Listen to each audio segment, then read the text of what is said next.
Banyak pengemudi motor yang mengeluhkan tangannya kram, kaku, kebas, kesemutan, susah ditekuk, entah di pergelangannya ataupun di jari-jarinya.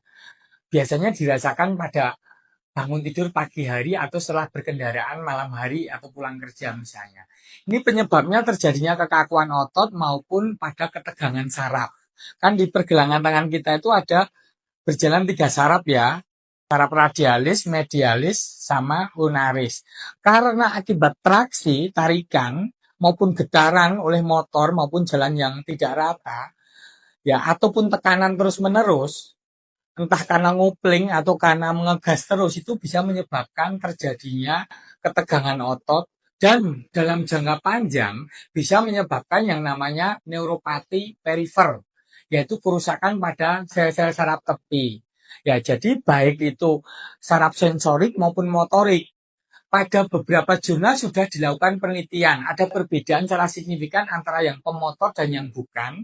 Kecepatan sinyal sensorik yang masuk ke dalam pikiran kita maupun sinyal motorik yang dari pikiran kita ke otot-otot tangan kita. Ada perlambatan pada orang-orang yang melakukan aktivitas kendaraan bermotor dalam jangka waktu panjang. Ya, demikian juga saya sendiri sebagai pengendara motor, karena memang saya hobi motor maupun bersepeda, ya sesekali nyetir, itu saya biasanya menggunakan vitamin neurotropik ya. Ini sudah banyak dikenal di pasaran ya, Neurobion Forte. Ini mengandung vitamin B1, B6, dan B12. B1-nya 100 mg, B6-nya 100 mg, dan B12-nya ada 5.000 mikrogram. Dari sekian penelitian, jurnal itu sudah terbukti efektivitas penggunaan dari neurotropik ini. Ya, dari data penelitian itu vitamin B1 itu fungsinya sebagai koenzim untuk metabolisme karbohidrat sebagai sumber utama energi dari sel-sel saraf kita. Terus kemudian fungsi kedua, vitamin B1 ini sebagai antioksidan untuk mengurangi, mencegah terjadinya stres oksidatif yang terjadi pada sel-sel saraf kita. Lalu vitamin B6 itu fungsinya sebagai pembentuk neurotransmitter di sel-sel saraf kita. Neurotransmitter itu sebagai zat kimia yang berfungsi menghantarkan sinyal dari sel saraf satu ke sel saraf yang lain.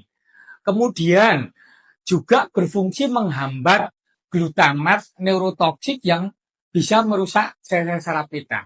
Kemudian vitamin B12 itu fungsinya sebagai pembentuk dan meregenerasi mielin atau selubung serabut saraf kita yang fungsinya juga sebagai penghantar sinyal.